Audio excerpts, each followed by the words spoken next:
Y ya para nuestra última charla, tenemos al doctor Gabriel Londoño. Gabriel es uno de los miembros más jóvenes y más activos del Colegio Colombiano de Electrofisiología. Trabaja en varias instituciones en la ciudad de Bogotá. Y Gabriel nos va a hablar sobre, tengo un paciente con una taquicardia de complejos anchos importante.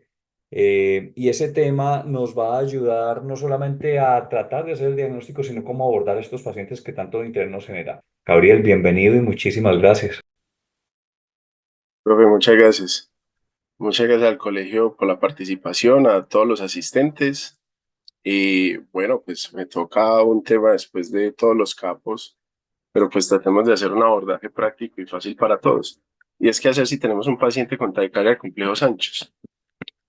Entonces, ya nos lo definió el profe Aristizábal bastante bien. Todo aquello que se produzca por encima del GIS se van a considerar taquicardias supraventriculares y nos compete en este momento hablar de aquellas arritmias que vengan del tejido ventricular, tanto muscular como el sistema de conducción, y se definirá como aquellos, la presencia de más de 3 latidos de QRS ancho con una frecuencia de más de 100 latidos y más de 30 segundos se considerará taquicardia sostenida o que tenga un compromiso significativo en la estabilidad hemodinámica del paciente. Y como vemos, realmente tenemos una presentación clínica muy variable, desde solo palpitaciones hasta el colapso hemodinámico, la muerte súbita, como lo han mencionado. Podemos clasificarlas en monomórficas y polimórficas, dependiendo de la morfología del electro y si estamos o no con una cardiopatía estructural subyacente, en donde vamos a hablar de un sustrato arrítmico por alguna cicatriz en las cardiopatías estructurales, o generalmente canalopatías o mutaciones genéticas que van a llevar a las alteraciones eléctricas en pacientes con corazones sanos. Entonces, la idea es que nuestro paciente sea en el servicio de urgencias, en cuidado crítico, nos encontremos en este escenario, y pues la idea es no colapsar nosotros, tratar de mantener la calma y pues vamos a enfocar al paciente como debe ser. Y es importante no solo analizar el electro en taquicardia, sino el electro en ritmo sinusal y vamos a ver que es importante todos estos tipos de análisis porque el electro en sinusal nos puede dar muchas pistas importantes y debemos tener un abordaje estructurado del análisis del electro y esto que siempre me parece muy importante mencionarlo y es que la anatomía atitudinal, la forma en que el corazón está dentro de la caja torácica, va a ser importante también para poder analizar ese electro en nuestro paciente y poder identificar los focos posibles de los orígenes arrítmicos del paciente. Entonces enfoquemos a nuestro paciente con taquicardia, con un QRS ancho, que vamos a mirar si es regular o irregular, y el perfil clínico con el que se presenta el paciente. Si es que el paciente viene con un dispositivo que viene con descargas silentes o apropiadas o inapropiadas, si viene por 5pp5, pues si tiene una descompensación de la cardiopatía o pues que lleguemos lastimosamente en el contexto de un choque cardiogénico, una muerte súbita aortada, sea de origen extra o intrahospitalario. Por supuesto, si nos encontramos en el contexto de una muerte súbita, pues prima la estabilidad hemodinámica y debemos abordar a nuestro paciente con el enfoque de la CLS. Encontramos en ritmos irregulares, desfibrilaremos a nuestros pacientes y haremos todo lo que es hacer la reanimación cardio-cerebropulmonar efectiva, por supuesto administrando la terapia con adrenalina y tempranamente la terapia antiarrítmica, y por el contrario es una taquicardia ventricular sin pulso, pues haremos exactamente lo mismo en el escenario del contexto del paciente en colapso hemodinámico. Fuera del paciente que no está en colapso, pues que tengamos un paciente estable hemodinámicamente, que no tengamos esas ventanas de choque, angina, disnea, que no esté en falla cardíaca aguda, o que no esté con presión arterial baja y alteración de la perfusión periférica, pues podemos hacer un abordaje más concienzudo. Por el contrario, primero estabilizaremos nuestro paciente. La historia clínica es importante también en este grupo de pacientes, los síntomas con que se presentó, potenciales agravantes, medicamentos o tóxicos que puedan estar relacionados como atenuantes. En este contexto clínico, la enfermedad cardiovascular subyacente del paciente es importante conocerla porque eso nos va a ayudar a discriminar ante qué tipo de arritmia nos encontramos.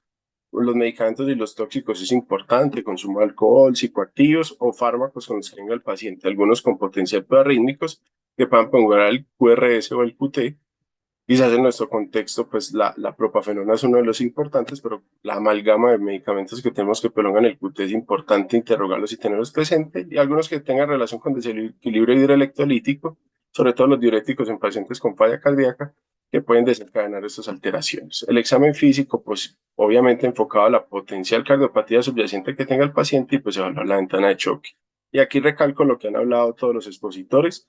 Siempre es importante tener a la mano ese electro que vamos a analizar y guardarlo bien, porque para nosotros en electrofisiología va a ser fundamental en el seguimiento posterior tener ese electro crítico para saber qué conductas vamos a tomar. ¿Qué exámenes le tomaríamos a estos pacientes? Nuevamente, no olvidar el electrocrítico es fundamental y entregárselo al paciente. Tomar radiografías de toras para evaluar causas secundarias, hemogramas, exudados, reactantes de fase aguda si sospechamos alguna infección como potencial desencadenante. Los electrolitos de interés como el potasio, calcio y magnesio pueden ser importantes, aunque esto no debe retrasar nuestra intervención terapéutica, y alteraciones metabólicas como tiroideas o incluso biomarcadores que si bien van a estar elevados por el contexto arrítmico, también nos pueden ayudar a pensar en otras etiologías como un escenario isquémico agudo. ¿Cómo vamos a manejar en general a nuestros pacientes con una taquicardia de complejos anchos? Nuevamente, guardar ese electrocrítico. La guía nos recomienda que si el paciente está estable, el paciente tiene tolerancia hemodinámica, no hay ningún problema, podríamos hacer la historia clínica y administrar adenosina o realizar maniobras vagales, puesto que un 20% de estos pacientes pueden tener una taquicardia supraventricular con aberrancia. Pero vamos a ver que pues quizás no va a ser este el grupo grande de pacientes, por ende tenemos que tener a la mano la terapia antiarrítmica. Lastimosamente no contamos con la procainamida, pero siempre a la mano estará la amiodarona para el manejo tanto en el paciente, como vimos en el escenario de la CLS, o en el manejo del paciente en el cuidado de urgencias o crítico. Los calcioantagonistas pueden ser útiles como las taquicardias fasciculares, en donde tiene un nivel de recomendación importante, incluso para el manejo crónico. Digamos que pocas veces hacemos la discriminación precisa durante un escenario crítico, pero si hacemos un adecuado diagnóstico electrocardiográfico, podríamos administrar la terapia antagonista. Y por supuesto, nunca vamos a dejar de mano la cardioversión, puesto que es un paciente que potencial o en contados minutos se va a inestabilizar, y eso es lo que va a primar en nuestros pacientes. Una vez sacamos al paciente de la arritmia, vamos a mirar el electro sinusal y vamos a guardar el electro sinusal y vamos a guardar el electro en taquicardia, y ahora sí nos vamos a centrar en el electro.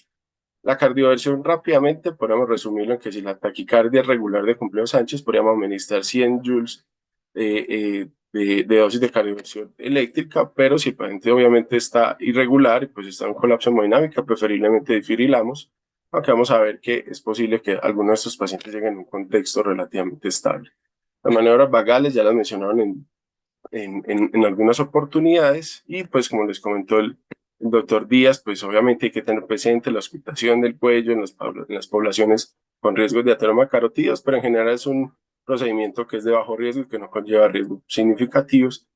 En el contexto, la taquicardia ventricular tiene cabida en el sentido de que algunas arritmias microreentrantes o focales, como las taquicardias fasciculares o los tractos de salida, pueden resolver con este tipo de maniobras, pero nuevamente guardamos el electro y posteriormente hacemos la intervención. Para los doctores pues que quizás nunca han visto, pero pues esas maniobras de Valsalva modificadas pueden ser útiles también, no solamente la maniobra de aplicar la administración la maniobra a nivel del bulbo carotídeo, la presión ocular ya está contraindicada, pero este tipo de maniobra puede ser una mucho más fácil, donde realizamos un soplido en una jeringa, o pues en una válvula donde miramos que adecuadamente tengamos una presión de exhalación importante de 40 milímetros de mercurio, y con esto logramos la terminación de las arritmias, generalmente procedido con la elevación de las piernas para aumentar el retorno venoso, y eso lo podemos rápidamente relacionar con el uso de una jeringa, en donde hacemos la misma maniobra, y pues quizás muchos en los servicios de urgencias hemos podido realizar esto, y es benéfico en principio más para nuestros pacientes con taquicardia supraventricular, pero que puede ser útil en los pacientes con taquicardia ventricular, y que podemos darle la posibilidad de utilizar este tipo de maniobras. Listo, entonces nuestro paciente ya estabilizado, ya controlada la taquicardia, vamos a mirar el electro y pues por supuesto, disculpen que aquí se nos metió la imagen atravesada, pero siempre es importante pensar que la gran mayoría de los pacientes van a tener una taquicardia ventricular como etiología del electro de taquicardia QRS ancho, pero podemos tener múltiples causas como conducciones aberrantes, preexcitación ventricular, un bloqueo de rama de base o un QRS inducido de forma farmacológica por drogas o medicamentos, o incluso las taquicardias mediadas por marcapasos que pueden cursar en estos escenarios. El primer mensaje grande es que cualquier taquicardia ancha irregular, como lo comentó el profesor Aristizábal, siempre debemos pensar en FA como la principal arritmia de RR irregulares, y aplica igual para los QRS anchos. Es lo primero que tenemos que pensar, no nos sirve nada tratar los algoritmos, aunque podemos estar en un escenario crítico como es una FA preexcitada, donde tenemos ese QRS ancho con una presencia al principio de esas posibles ondas de empastamiento de la onda delta por conducción anterógrada de la vía accesoria, y el riesgo de esta arritmia es que rápidamente puede convertirse en una fibrilación ventricular, en donde si administramos medicamentos que bloqueen el nodo B, como la adenosina o las maniobras vagales, este podría ser el desenlace del paciente. Por ende, en el contexto de una fibrilación auricular preexcitada, lo mejor es pensar tempranamente en cardioversión sincrónica. Lastimosamente, el ibutilide, procainamida y flecainida no lo contamos con ellos en nuestros servicios. Sabemos que hay pacientes que se les ha administrado amiodaronas en estos escenarios que bloquea el nodo B, también puede modificar las propiedades de conducción de la vía accesoria, pero es preferente el manejo con cardioversión sincrónica. Si estamos en el contexto de una taquicardia regular, siempre mejor es pensar en taquicardia ventricular hasta que se demuestre lo contrario. Pero para eso existen numerosos algoritmos bastante sencillos y fáciles de aplicar, que todos los tenemos en la cabeza, que los sabemos usar todo el día y que en los escenarios de estrés como en urgencias y cuidado crítico los usamos con toda la tranquilidad. Sabemos que no es fácil esto, pero son importantes entender algunos hallazgos eléctricos para entender por qué todos estos algoritmos y cómo los podemos aplicar mejor. La disociación AB, sin duda, cuando la vemos, que la aurícula vaya a una frecuencia más lenta que el ventrículo, no nos deja la duda que es una taquicardia ventricular. Los criterios morfológicos de Wellens acentuados en donde las morfologías de bloqueo de rama izquierda o bloqueo de rama derecha es atípicos, mucho más anchos, los QRS con R mayores que las R primas, con las ondas S profundas gigantes en B6. Eso nos debe hacer pensar más en contextos de taquicardia ventricular, pero vamos a verlos un poquito más. La duración del QRS siempre va más a favor que entre más ancho, por encima de 160 en bloqueo de rama izquierda o 140 en rama derecha, más a favor de taquicardia ventricular. Las concordancias, principalmente la negativa más que la positiva, pero ambas tienen una correlación importante, la desviación de los ejes, el eje izquierdo en bloqueo de rama derecha o el eje derecho en bloqueo de rama izquierda o el eje en tierra de nadie, que nos habla de que toda la activación se produce desde el ventrículo.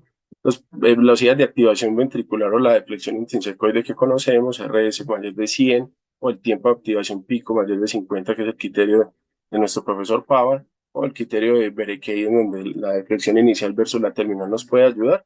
Y sin duda, si tenemos un electro en sinusal o vemos el inicio de la taquicardia ventricular y que cambia el eje rápidamente, es un criterio bastante significativo para pensar en taquicardia ventricular. Entonces, muchos criterios, muchos hallazgos, pero hablemos de algunos que pueden ser importantes. La disociación AB puede estar presente en el 50% de los pacientes y estos latidos de fusión y captura son importantes conocerlos porque si lo vemos, es una TB. Si viene un QRS ancho y súbitamente un complejo se vuelve un poco más estrecho y persiste la taquicardia ventricular, eso es un latido de fusión y eso quiere decir que hubo una fusión entre el latido de la taquicardia ventricular y el ritmo sinusal y eso nos genera ese angostamiento del QRS, o un latido de captura en el que el nodo sinusal le gana la taquicardia ventricular y se produce un QRS completamente normal. Esos son criterios bastante específicos de taquicardia ventricular. Otros ejemplos, latidos de captura son QRS normal, latidos de fusión con QRS más estrechos, hallazgos altamente específicos de taquicardia ventricular, nuevamente latidos de fusión, latidos de captura. Cuando veamos esto no tenemos duda que es la disociación auriculoventricular importante. Sabemos que es difícil ver la onda P dentro de un trazado electrocardiográfico de un QRS ancho, pero si nos ponemos acuciosos, aquí en la flechita lo señalamos, vemos la onda P metida dentro del QRS que va a una taquicardia regular de complejo ancho. Eso es nuevamente altamente específico de taquicardia ventricular.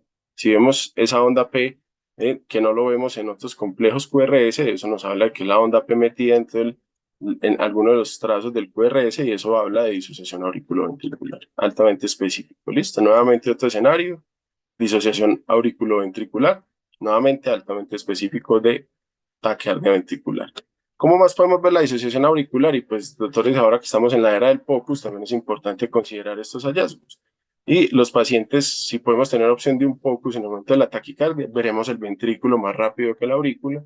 Los que estén más entendidos en el manejo del POCUS y la evaluación del paciente en el contexto crítico los puede ayudar a mirar esto. Y pues si vemos el ritmo del ventrículo más rápido que la apertura valvular, nos ayuda a discriminar si el paciente está en taquicardia ventricular. Incluso ya hay algunos protocolos de diagnóstico en donde en un modo M podemos ver la frecuencia ventricular mucho más rápido que la frecuencia auricular y eso nos ayuda a discriminar una taquicardia con QRS anchos. Pero estamos enfocados en ver electros, pero eran escenarios que queríamos mostrarles. Los algoritmos que conocemos clásicamente, el algoritmo del doctor Brugada, altamente sensible y específico, vamos a discriminar cada uno de estos. La presencia de complejos RS, ya lo mencionamos, debe ser ausencia de RS en todas las derivaciones, que yo mire todas las derivaciones y no encuentre un RS claramente en todas ellas. en todas las derivaciones, tanto precordiales como frontales, ausencia de RS, pero debe ser en todas. Si en alguna derivación yo encuentro una presencia de una RS, eso me saca el criterio y debo ir al segundo criterio.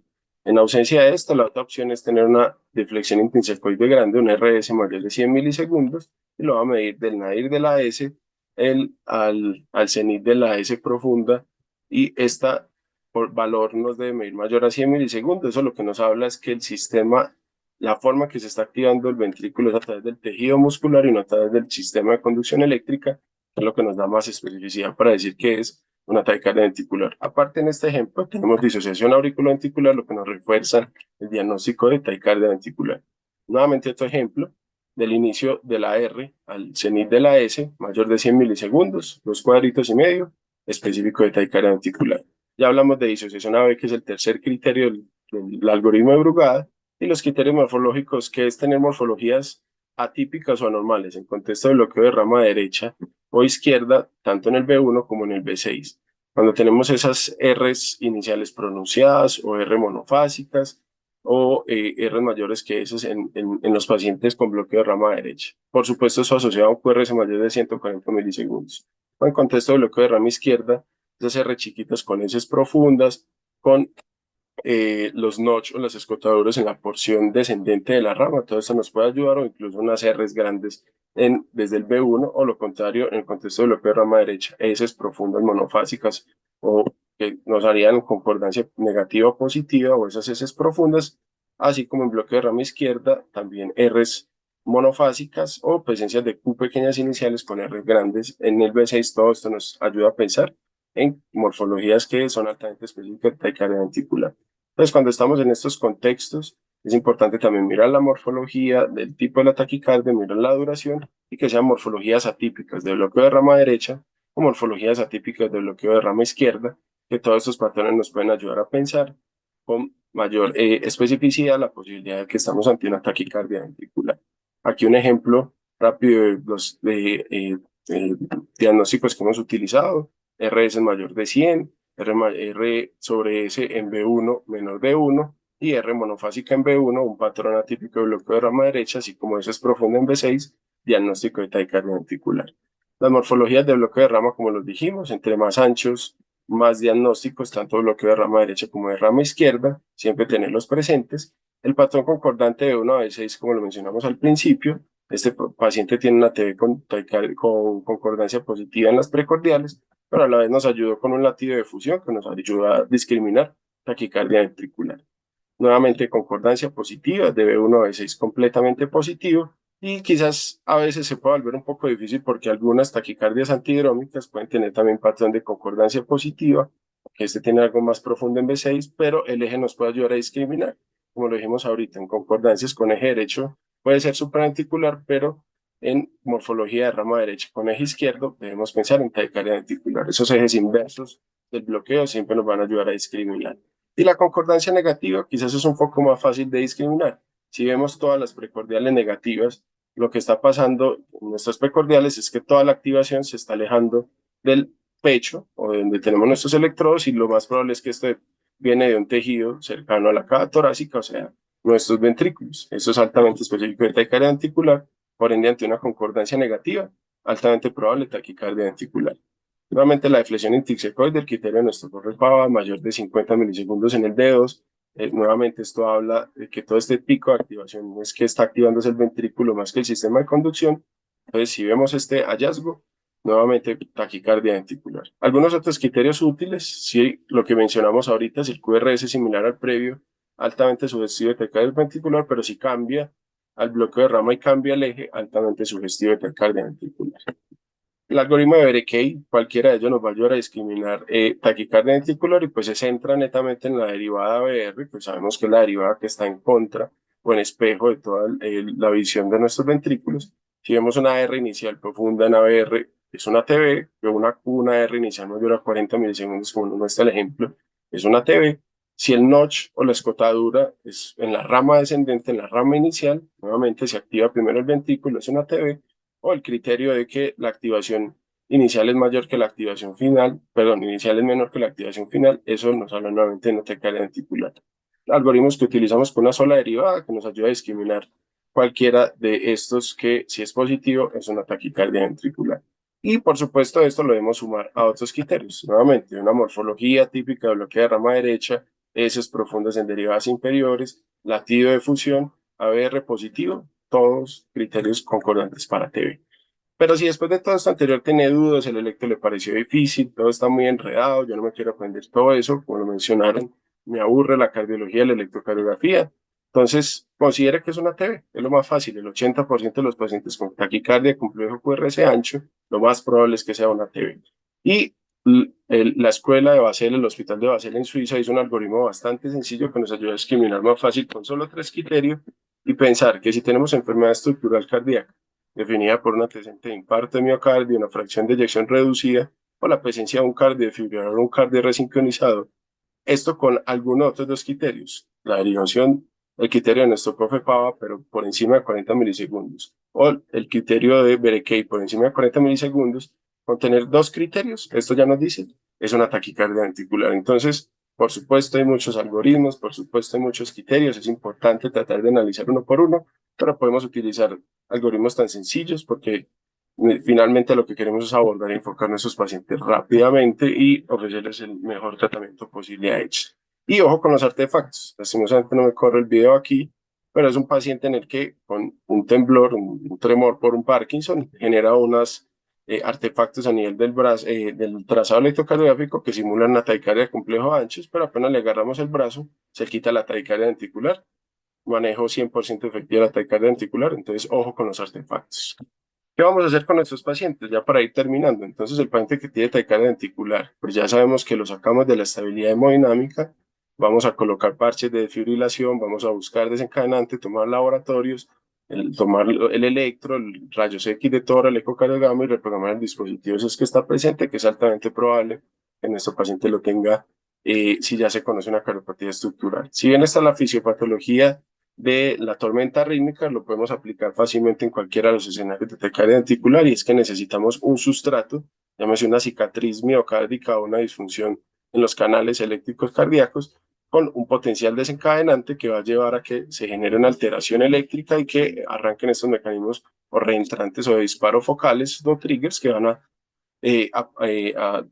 aumentar la probabilidad de aparición de la arritmia. Y esto siempre va a llevar a una disregulación autonómica, llámese por aumento del simpático, con regulación a la baja del parasimpático, que todo esto perpetúa la aparición de las arritmias y, por supuesto, la perpetuación o progresión a posible tormenta rítmica.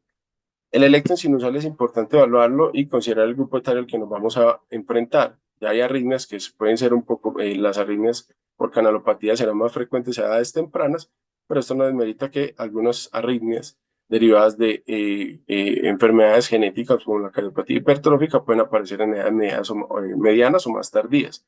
Por supuesto, la gran pool de pacientes de secundarios a enfermedad cardíaca isquémica pues serán en edades mucho mayores y algunos otros tipos de arritmias como las cardiopatías dilatadas idiopáticas, las cardiopatías arritmogénicas, sarcoidosis, todas ellas pueden estar presentes en edades bastante irregulares dentro de la presentación etaria de las enfermedades. El tipo de arritmia con que se presenta el paciente es importante, si es monomórfica, si fue una fibrilación ventricular, si fue polimórfica.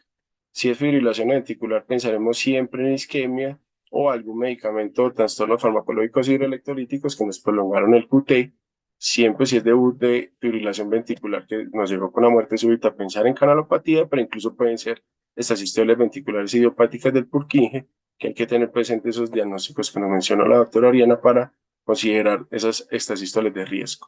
Pero la TB monomórfica será el grupo más frecuente con el que nos lleguen los pacientes, que generalmente es una cicatriz que media una reentrada a nivel del ventrículo y suele haber desencadenantes secundarios o progresión de la enfermedad cardíaca que va a conllevar a la aparición de este tipo de arritmia.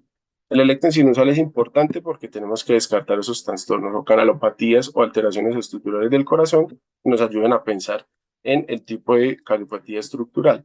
Si es una cardiopatía hipertrófica, esas T completamente deprimidas, profundas, simétricas, en precordiales casi siempre difusas, asociadas a criterios de aumento de voltaje de los QRS, nos deben hacer pensar en las cardiopatías hipertróficas. El síndrome de Brugada, como nos comentó el doctor Díaz temprano, esa onda analéctica tibular en el B1 o los otros patrones no claramente diagnósticos de Brugada, o que incluso podemos confundir con bloqueos de rama derechas. La cardiopatía ritmogénica con la presencia de la onda épsilon a nivel del B1 y que nos puede desencadenar esas taquicardias que dependen del origen del ventrículo derecho. La sarcoidosis que puede tener patrones muy parecidos a esa onda épsilon de la cardiopatía ritmogénica y que suele ser taquicardias ventriculares del tracto de salida del ventrículo derecho.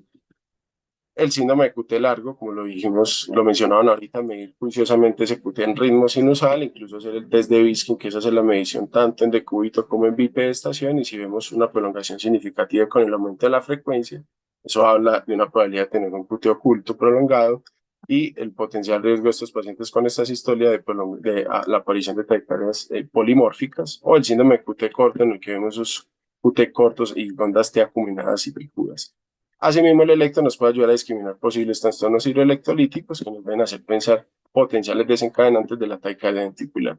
Algunas arritmias, dos importantes, la taquicardia al tracto de salida del ventrículo derecho, que es en corazones sanos, se consideran taquicardias idiopáticas y tiene esa morfología de bloqueo de rama izquierda, positiva en la pared inferior y con transiciones tardías, que suelen ser sintomáticas frecuentemente en los pacientes. Por supuesto, descartar cardiopatía en estos pacientes, pero que pueden ser curativas y que no van a necesitar tratamiento a largo plazo con dispositivos, o las taquicardias fasciculares que suelen ser de poblaciones más jóvenes, con morfologías de bloqueo de rama derecha, con QRS generalmente menores de 140 y usualmente la fascicular posterior inferior, que es la más frecuente, que viene con morfología con eje negativo, superior, perdón, con negativos en las derivadas inferiores y que suele manejarse muy bien con la terapia con verapamil o con calcio antagonistas.